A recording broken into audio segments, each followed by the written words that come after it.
بالرفق وجل الخير والسعد ورحمة الله وبركاته. أعوذ بالله من الشيطان الرجيم. بسم الله الرحمن الرحيم. الحمد لله رب العالمين. نحمده ونستعينه ونستغفره ونؤمن به ونتوكل عليه ونعوذ بالله من شرور أنفسنا ومن سيئات أعمالنا. من يهده الله فلا مضل له ومن يضلل فلا هادي له. وأشهد أن لا إله إلا الله وحده لا شريك له وأشهد أن سيدنا ونبينا مولانا محمد عبده ورسوله أرسله بالحق بشيرا ونذيرا بين يدي الساعة. من يطع الله ورسوله فقد فاز فوزا عظيما. إن الله وملائكته يصلون على النبي يا أيها الذين آمنوا صلوا عليه وسلموا تسليما. اللهم صل على سيدنا محمد وعلى آل سيدنا محمد وبارك وسلم عليه. سبحانك لا علم لنا إلا ما علمتنا إنك أنت العليم الحكيم. رب اشرح لي صدري ويسر لي أمري واحلل عقدة من لساني يفقهوا قولي.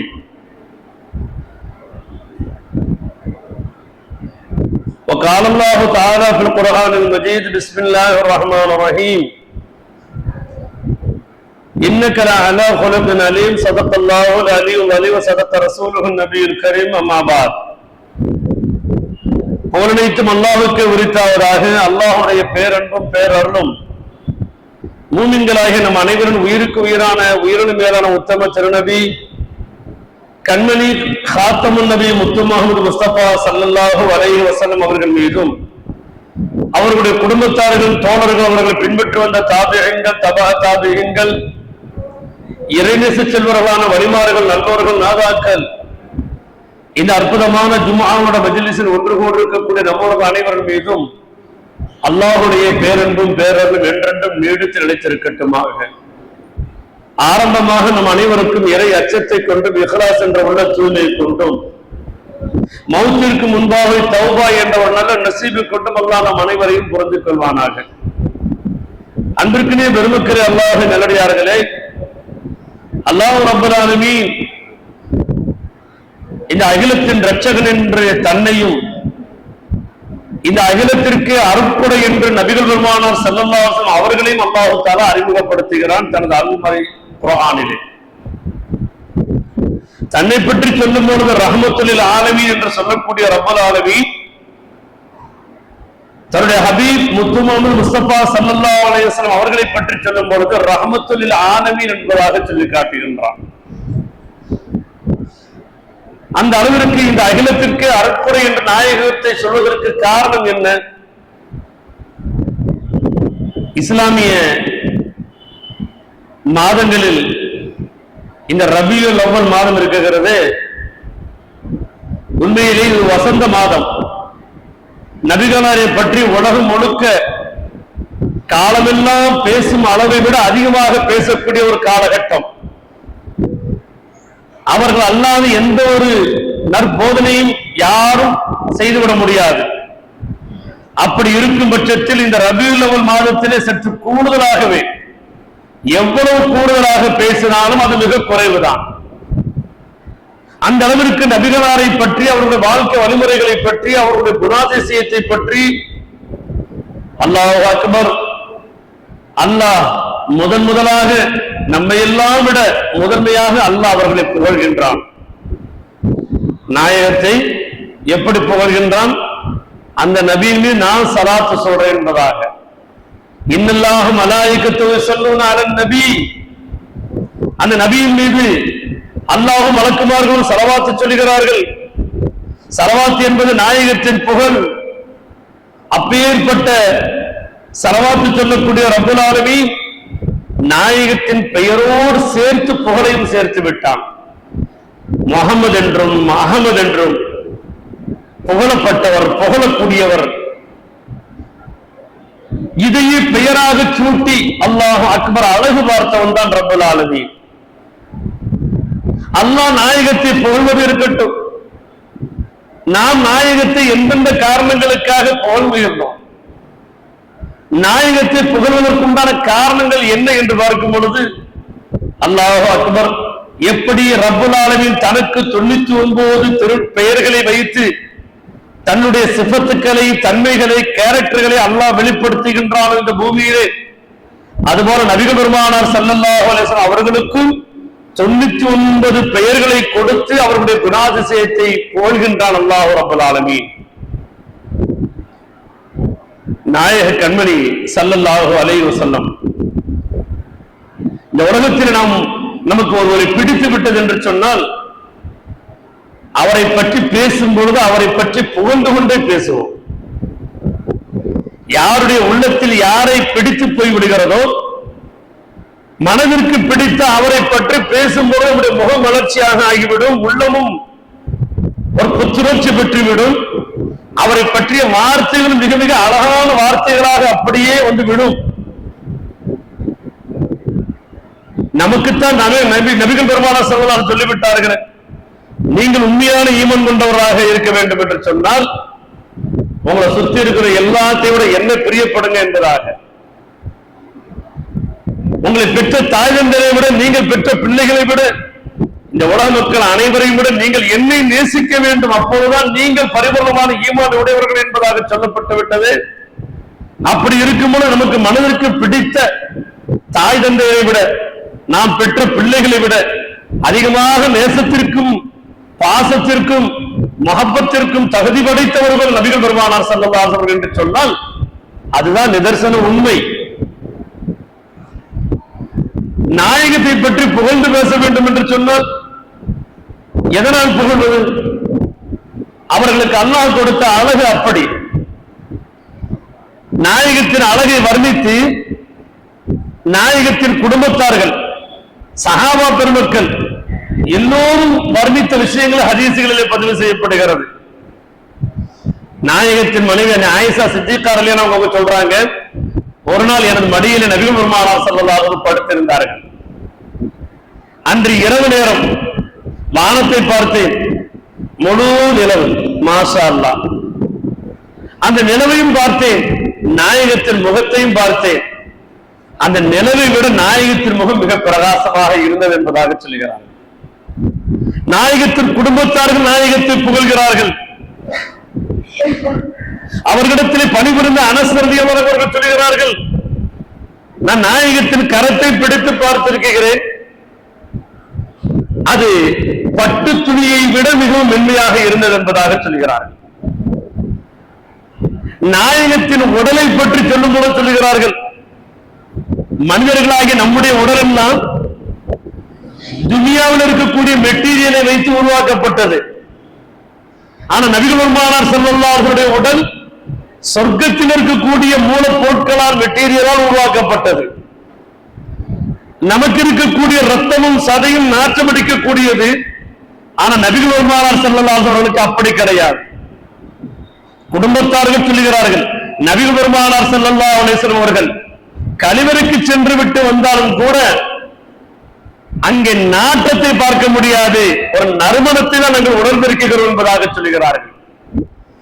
இது ஏதோ பிரியத்தின் அடிப்படையிலே அன்பின் உச்சகட்டத்திலே சொல்லப்படக்கூடிய ஒரு மிகைக்கப்பட்ட வார்த்தை என்பதாக இல்லை, பதிவு செய்யப்பட்ட வார்த்தை. காரணம் என்ன? நபிகள் பெருமானார் ஸல்லல்லாஹு அலைஹி வஸல்லம் அவர்கள் சொர்க்கத்து மூலப்பொருட்களால் படைக்கப்பட்டவர்கள். ஆதம் அலைஹிஸ்ஸலாம் அவர்களை படைப்பதற்கு முன்பாகவே நூறாக ஒளியாக எம்பெருமானார் ரசூல் கரீம் ஸல்லல்லாஹு அலைஹி வஸல்லம் அவர்களை படைத்த ரப்பல் ஆலமீன் அவர்களை மகத்துவப்படுத்துவதற்காக, மாண்புப்படுத்துவதற்காக அல்லாஹ்வினால் செய்யப்பட்ட பலவிதமான விஷயங்களில் அதுவும் ஒன்று. அனஸ் ரலியல்லாஹு அன்ஹு சொல்றாங்க, ரசூலுல்லாஹி ஸல்லல்லாஹு அலைஹி வஸல்லம் கரத்தை பிடித்து நான் என்றாவது முசாபா செய்து விட்டால் ஒரு பாத்திரத்தில் அத்தர் வைத்து அந்த பாத்திரத்துக்குள்ளாக கையை நுழைத்து நனைத்து எடுத்து மோந்து பார்த்தால் என்ன நறுமணம் அடிக்குமோ அதை விட நறுமணம் ரசூலுல்லாஹ்வுடைய கரத்தை பிடித்து முசாபா செய்ய நான் அதை நுகர்ந்திருக்கிறேன் என்பதாக சொல்கிறார்கள். நாயகத்தின் மேனி முழுக்க அழகுதான். அழகு என்று தேடி பார்க்க போனால் குர்ஆனிலே யூசுப் அலைஹிஸ்ஸலாத்து வஸலாம் அவர்களை பற்றி சொல்லப்படும். யூசுப் நபி அவர்களுக்கு கொடுக்கப்பட்ட அழகு இருக்கிறது, அது உலகத்தில் கொடுக்கப்பட்ட எல்லோரு அழகிலும் பாதி அழகுக்கு சொந்தக்காரர்கள் அந்த ஒரு நபி யூசுப் அலைஹிஸ்ஸலாத்து வஸலாம் அவர்கள். ஆனால் அப்பேற்பட்ட யூசுப் நபியினுடைய அழகு நாயகத்திற்கு கொடுக்கப்பட்ட அழகில் பாதிதான் என்பதாக தஃசீர்கள் என்ன சொல்கிறார்கள். நாயகத்திற்கு கொடுக்கப்பட்ட அழகில் பாதிதான் யூசுப் அலைஹிஸ்ஸலாம் அவருடைய அழகு. அப்போ இங்க ஒரு கேள்வி வருது, யூசுப் நபியுடைய அழகை பற்றி குர்ஆன் சொல்லும் பொழுது அந்த சம்பவத்திலே இந்த நிகழ்விலே அவருடைய அழகை கண்டு மயங்கி பெண்கள் எல்லாம் பழத்தை நறுக்குவதற்கு பதிலாக தன்னுடைய கரத்தை நறுக்கிக் கொண்டார்களே, நாயகத்தின் அழகை பார்த்து ஒருவர் கூட தன்னுடைய கரங்களை நறுக்கிக் கொண்டதாக சரித்திரத்தில் இல்லையே.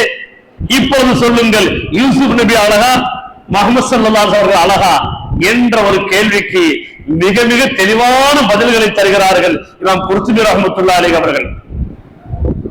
யூசுப் நபி அவர்களுக்கு கொடுத்த அழகு என்பது ஒரு வகை, ஆனா நபிகளாருக்கு கொடுத்த அழகு என்பது வெறும் அழகு அல்ல, அது பிறரை மனதை தூண்டும் விதமான உணர்வை ஏற்படுத்தக்கூடிய அழகு அல்ல. அவர்களுக்கு கொடுத்த அழகு கம்பீரத்துடன் கூடிய அழகு. அந்த கம்பீரத்துடன் கூடிய அழகை பார்க்கும் பொழுது ஒருவருடைய உள்ளத்திலே தப்பான சலனங்கள் அங்கு ஏற்படுவது கிடையாது. அவர்கள் மீது ஒரு கண்ணியம் ஏற்படும், ஒரு மரியாதை ஏற்படும். அப்பேற்பட்ட ஒரு அழகைத்தான் நபிகள் பெருமானார் ஸல்லல்லாஹு அலைஹி அவர்களுக்கு அல்லாஹ் வழங்கியிருந்தான் என்பதாக நாம் குர்துபி ரஹ்மத்துல்லாஹி அலைஹி அவர்கள் தங்களுடைய கிதாபுகளில் பதிவு செய்கிறார்கள். அன்பிற்குரிய பெருமக்களே, அல்லாஹ்வின் நல்லடியார்களே, நபிகள் பெருமானார் ஸல்லல்லாஹு அலைஹி வஸல்லம் அவர்கள் எப்பேற்பட்ட சூழலில் எப்படி எப்படி நடந்து கொண்டார்கள். அவர்களை புகழ்வதற்கு அவர்கள் அழகு மட்டும் ஒரு காரணம் அல்ல, வெளிப்புற அழகு மட்டும் காரணம் அல்ல, அவர்களுடைய அகமியம், அவர்களுடைய நற்குணம் இதுவும் மிக அழகாகவே இருந்தது. அவர்களை புகழ்வதற்குண்டான பல காரணங்களில் பிரதான காரணம் இதுவும் உண்டு. அல்லாஹ்வே போலுகின்றான், நபியே இன்னக லஅலா குலுகின் அலீம், நீங்கள் நற்குணத்தின் சிகரம் என்பதாக அல்லாஹ் குர்ஆனிலே புகழ்ந்து காட்டுகின்றான். அப்ப அப்படிப்பட்ட நபிகள் பெருமானார் ஸல்லல்லாஹு அலைஹி அவர்கள் குணக்குன்று என்று சொன்னால் எந்தெந்த அடிப்படையிலே? அல்லாஹு அக்பர். நம்மில் யாராவது பாவம் செய்து விட்டோம் என்று சொன்னால், தவறு செய்து விட்டோம் என்று சொன்னால் அல்லாஹ்விடத்தில் தௌபா செய்கின்றோம். ஆனால் அன்றைய காலகட்டத்தில் நாயகம் ஸல்லல்லாஹு அலைஹி வாழும் காலகட்டத்தில் இருந்த சஹாபாக்களில் யாராவது தவறு இழைத்து விட்டார்கள் என்று சொன்னால் உடனே அவர்கள் ஓடி வருவது நாயகத்திடம்தான். தங்கள் தவறை, தங்களுக்கு உண்டான தவற்றிற்குண்டான தௌபாவை எப்படி முறையாக பெற்றுக்கொள்ள வேண்டும் என்பதை விளங்கிக் கொள்வதற்காக நாயகத்தை நோக்கி வருவதுண்டு.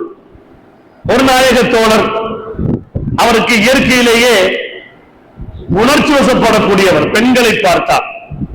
அப்பேற்பட்ட அவர் தன்னுடைய மனைவியுடைய விஷயத்தில் ஒரு நிகழ்வு நடந்துவிட்டது. என்ன நிகழ்வு? நோன்புடைய காலகட்டத்திலே ரமலானுடைய நோன்பு இருக்கும் பொழுது இவர் தன்னுடைய மனைவியை பார்த்து ஆசைப்பட்டு உறவு கொண்டு விடக் கூடாது என்பதற்காக என்ன செய்யறாரு? சத்தியமிட்டு, நீ நோன்பு முடியும் வரை எனது தாய் மாதிரி சொல்லிடுறார். அந்த மாதிரி சொல்லிட்டா உறவு முடிஞ்சு போயிருச்சு, அது ஒரு விஷயம். இப்ப உள்ள சட்டம் என்னது? மனைவியை பார்த்து உன் கால் எங்க அம்மா கால் மாதிரி இருக்கு, உன் முதுகு எங்க அம்மா முதுகு மாதிரி இருக்குன்னு ஒருத்தர் சொல்லிட்டான்னு சொன்னா அதுக்கப்புறம் அவங்க கணவன் மனைவி கிடையாது, ரெண்டு பேருக்கு மத்தியில உறவு முடிந்து விட்டது, திருமண பந்தம் முறிவு ஏற்பட்டு விட்டது. ஆனால் அன்றைய காலகட்டத்திலே மார்க்கத்தின் ஆரம்ப காலகட்டம் அல்லவா, தற்காலிகமாக மனைவியை தள்ளி வைப்பதற்கு அவர் மனதில் நீயத்து வைத்தவராக சத்தியமாக நீ ரமலான் மாதம் முடியும் வரை எனது தாய் மாதிரிட்டார். தன்னை கட்டுப்படுத்திக் கொள்வதற்காக, நோன்புடைய மகத்துவத்தை பாதுகாக்க வேண்டும் என்பதற்காக. ஒரு நோன்பு முடிந்தது, 2 நோன்பு முடிந்தது, இப்படியே கஷ்டப்பட்டு 10 நோன்பு முடிச்சிட்டார்.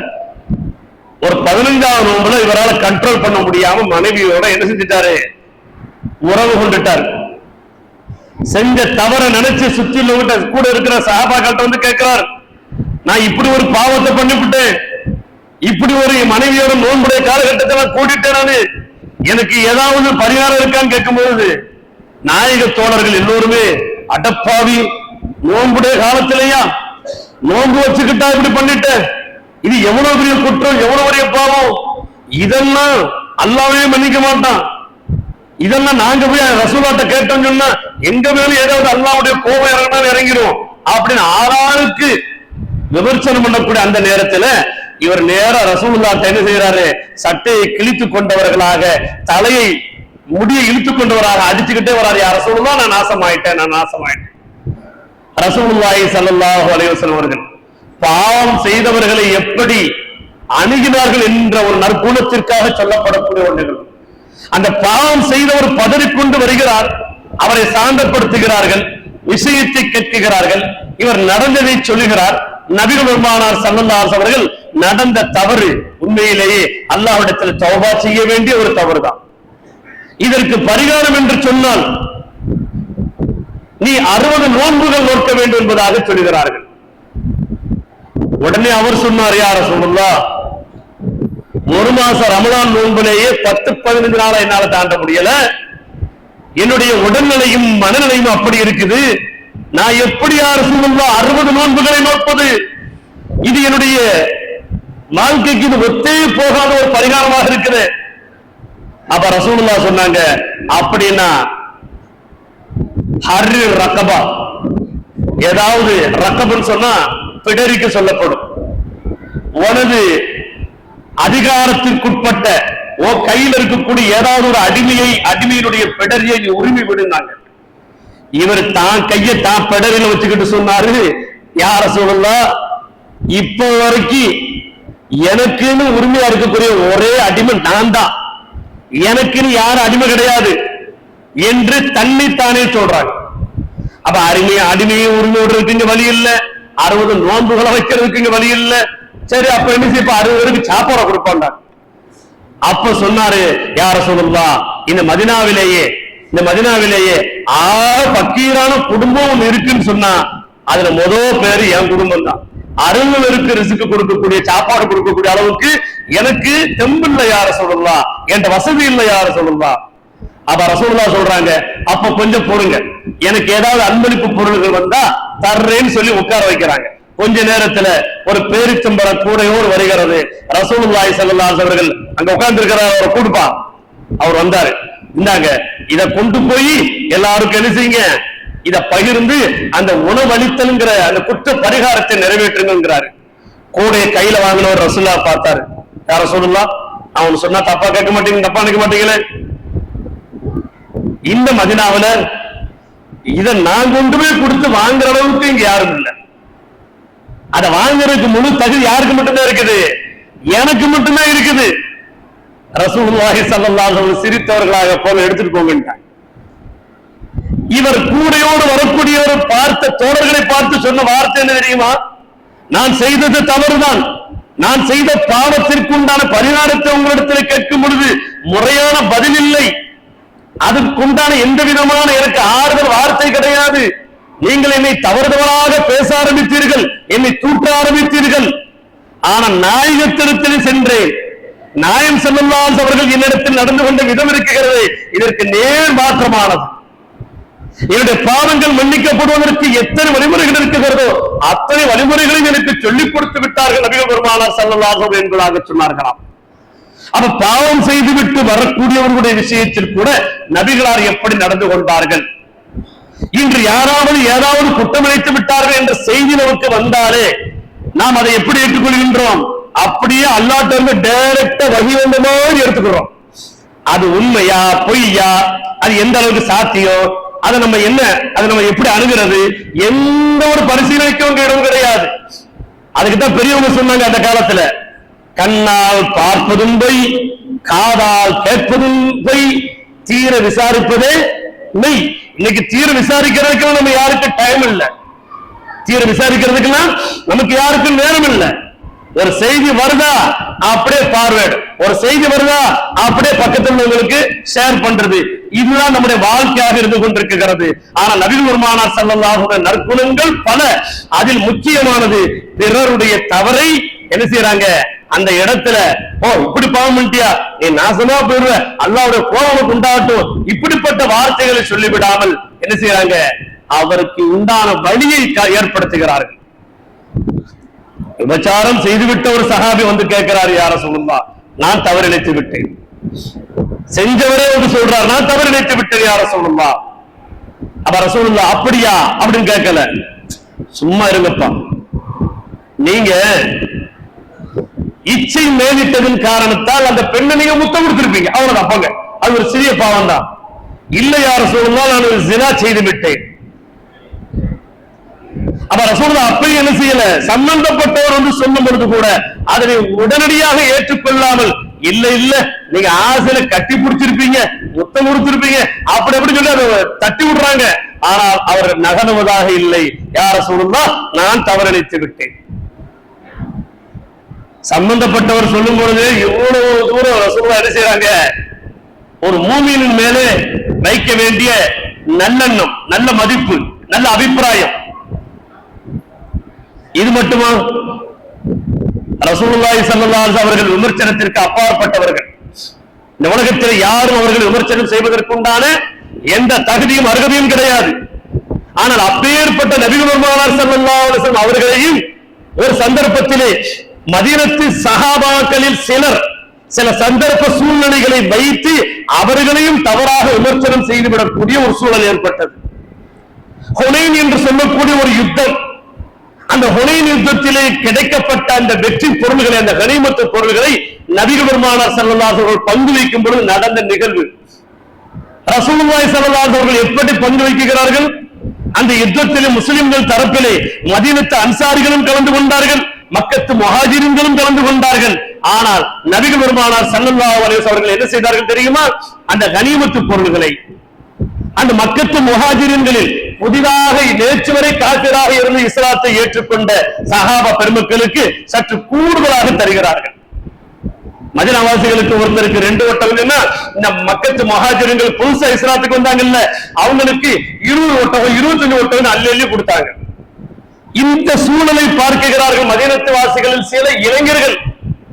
அந்த சில இளைஞர்கள் என்ன செய்கிறார்கள், நாயகத்தின் மீது ஒரு விமர்சனத்தை வைக்கின்றார்கள்.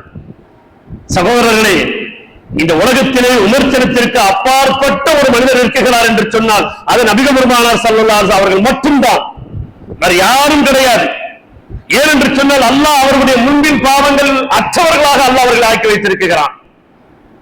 அப்பேற்பட்ட நபிகள் மீது இப்படிப்பட்ட ஒரு விமர்சனம், எப்படிப்பட்ட விமர்சனம், இவங்களுக்கெல்லாம் அள்ளி அள்ளி கொடுக்கிறாங்களே ரசூலுல்லாஹ், இவங்க அப்படி என்ன செஞ்சுட்டாங்க, நேற்று வரைக்கும் காபிர்கள் கூட்டத்தில் அந்த படையோட இருந்தாங்க, நேற்று வரைக்கும் நம்முடைய இஸ்லாமிய கூட்டத்தில் இருந்து இன்னும் சஹாபிகளை கொலை செய்தவர்கள் இன்னைக்கு இஸ்லாத்துக்கு வந்துட்டாங்கன்னு சொல்லி ரசூலுல்லாஹ் அவங்களுக்கு இப்படி கொடுக்கிறாங்களே, இது நியாயம் அல்ல என்ற ஒரு அத்துமீறிய விமர்சனம் தான். இதை கேள்விப்பட்டோடு நபிகள் பெருமானார் ஸல்லல்லாஹு அலைஹி அவர்கள் மதீனா சஹாபிகளை மட்டும் வரவழைத்து அங்கே ஒரு ஆலோசனை நடத்துகிறார்கள். அவர்களை பார்த்து சொன்னார்கள், நீங்கள் எனக்கு நிறைய உபகாரம் செய்திருக்கிறீர்கள். என்ன உபகாரம், சொந்த ஊரிலே சொந்த மண்ணில் இருந்து என்னை இருக்கும் பொழுது நீங்கள் தான் எனக்கு அடைக்கலம் கொடுத்தீர்கள், நீங்கள் தான் என்னை வரவேற்று நான் கொண்டு வந்த இந்த மார்க்கத்தை ஏற்று பின்பற்றி வாழ்கிறீர்கள். உங்களால நான் நிறைய பாய்தா அடைஞ்சிருக்கிறேன். சஹாபாக்கள் நெறிகிறாங்க. அப்போ அடுத்து சொல்றாங்க, நீங்களும் நான் வந்ததுக்கு அப்புறம் தான் இந்த சத்திய மார்க்கத்துல ஒற்றுமையா இருக்கிறீங்க, இல்லன்னா உங்களுக்கு மத்தியில அவுஸ் ஹஸ்ரத் என்று சொல்லக்கூடிய 2 கோத்திரத்தார்களாக இருந்து கொண்டு காலம் காலமாக ஒருவருக்கொருவர் வெட்டிக் கொண்டும் குத்திக் கொண்டும் பழி வாங்கிக் கொண்டும் நீங்கள் இருந்தவர்கள் தான், காட்டு மிராண்டி வாழ்க்கை வாழ்ந்தவர்கள் தான். ஆனால் உங்களுக்கு மத்தியிலே நான் தீனுல் இஸ்லாத்தை கொண்டு வந்ததற்கு பிறகுதான் உங்களை ஒரு சமூகமாக கட்டமைத்து ஒரு நன்மக்களாக மேன்மக்களாக நான் ஆக்கினேன். அவர்களுக்கு நான் கொடுத்ததை பற்றி உங்களில் சிலர் இப்படி விமர்சனம் செய்ததாக கேள்விப்பட்டேன். நான் அவர்களுக்கு கொடுத்தது ஆடு மாடு ஒட்டகங்களைத்தான். உங்களுடைய ஈமான் பலமானது, மதீனாவாசிகளே உங்களுடைய ஈமான் பலமானது, எனக்கு நம்பிக்கை இருக்கிறது. ஆனால் அவர்கள் புதிதாக வந்தவர்கள், அதனாலதான் நமக்கு வசூலுக்கு வர்றோம், புதுசா இஸ்லாத்துக்கு வந்து ஏதாவது கொடுங்க, பிஸ்மில்லாஹ் ஏதாவது கொடுங்க. ஏன் வறுமையில கஷ்டத்துல கேட்டுட்டு வந்துட்டாங்க, நமக்கு வேணா ஏன் இஸ்லாத்துக்கு வந்துட்டு நான் புதுசா இஸ்லாத்துக்கு வந்தவன் சொல்லி கேட்கிறேன் அப்படின்னு நினைக்கலாம். இஸ்லாத்துக்கு வந்துட்டே ஒருத்தர் வாயை விட்டு சொல்லிட்டாருன்னா எதையாவது பரக்கத்தை கொடுத்து விட்டுருங்க. அப்ப ரசூலுல்லாஹி ஸல்லல்லாஹு அலைஹி வஸல்லம் அவர்கள் புதிதாக வந்தவர்கள், ஈமானுக்கு புதிது, அவர்களுடைய ஈமான் சிரம் எனக்கு தெரியாது. ஆனால் மதீனாவாசிகளே, உங்களுடைய ஈமான் பலமானது. உங்களுக்கு எதுவுமே கொடுக்காவிட்டாலும் கூட இந்த சத்தியத்தை விட்டு நீங்கள் விலக மாட்டீர்கள். ஆனால் அவர்கள் புதிதாக வந்தவர்கள், அவர்கள் தங்களோடு ஆடு மாடு ஒட்டகங்களை அழைத்து செல்கிறார்கள். மதீனாவாசிகளே, நீங்கள் அல்லாஹ்வுடைய ரசூலாக என்னை அழைத்து செல்கிறீர்கள் என்று சொன்ன உடனே மதீனாவாசிகள் தேம்பி தேம்பி ஆட ஆரம்பித்தார்கள். யா ரசூலுல்லாஹ், நாங்கள் தங்கள் மீது வைத்துவிட்ட விமர்சனம் மிக மிக தவறானது. விமர்சனங்களை கூட எப்படி எதிர்கொள்ள வேண்டும் என்று தன்னுடைய நற்குணத்தால் வெளிப்படுத்தியவர்கள் தான்.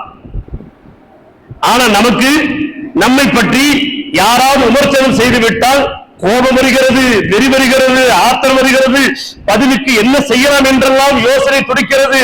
ஆனால் இந்த இடத்திலே பாதிக்கப்பட்ட விமர்சனத்திற்குட்பட்ட நாம் அல்லாஹ்விடத்திலே தவக்குல் வைத்தவர்களாக, யா அல்லாஹ், இதற்குண்டான பதிலை விமர்சனம் செய்து கொண்டிருக்கக்கூடிய அத்தனை பேரிடமும் சென்று தண்ணீரை விளக்கம் கொடுக்கக்கூடிய நிலையில் நான் இல்லை. அத்தனை பேரிடத்தில் நான் நல்லவன், நான் ஜோக்கியன் என்று விளக்கம் கொடுக்க வேண்டிய இடத்தில் நான் இல்லை. நான் உன்னுடைய அடிமை. நான் செய்யாத தவறை செய்தால் நான் இந்த விஷயத்திற்கு சபர் செய்கின்றேன். நான் செய்த தவறை அவர்கள் சொன்னால் நான் இதற்காக உன்னிடத்தில் தௌபா செய்கின்றேன் என்ற அந்த நல்லொழுக்கத்தை, நற்குணத்தை நபிகள் பெருமானார் ஸல்லல்லாஹு அலைஹி வஸல்லம் நமக்கு என்ன செய்து தருகிறார்கள்? இந்த விஷயத்தின் மூலமாக கற்றுத் தருகிறார்கள். அன்பிற்கின்ற பெருமக்களே, அல்லாஹ்வின் நல்லடியார்களே, நபிகளாருடைய நற்குணம் சாதாரணமானதல்ல. அவருடைய அழகு நம்மளை புகழ வைக்கின்றது, அவருடைய நற்குணம் நம்மளை புகழ வைக்கின்றது. நாயகத்தை பற்றிய ரபியுல் அவ்வல் மாதத்தினுடைய செய்தி இவ்வாரத்தோடு முடிவடையாது. இன்ஷா அல்லாஹ் வரும் வாரம் இன்ஷா அல்லாஹ் எந்த அல்லாஹும் ரசூலும் அல்லாஹ்வுடைய ரசூலை பற்றி என்ன சொல்கிறார்கள் என்பதை வரக்கூடிய வாரங்களில் பார்க்கலாம். அல்லாஹ் ரப்பல் ஆலமீன் எதை சொன்னோம், எதை கேட்டோமோ அதுபடி விளங்கி அமல் செய்யக்கூடிய நன்மக்களாக மேன்மக்களாக அல்லாஹ் நம் அனைவரையும் புரிந்து கொள்வானாக. வாஹிரு தஅவானா அல்ஹம்துலில்லாஹி ரப்பில் ஆலமீன். அஸ்ஸலாமு அலைக்கும். அன்பிற்கு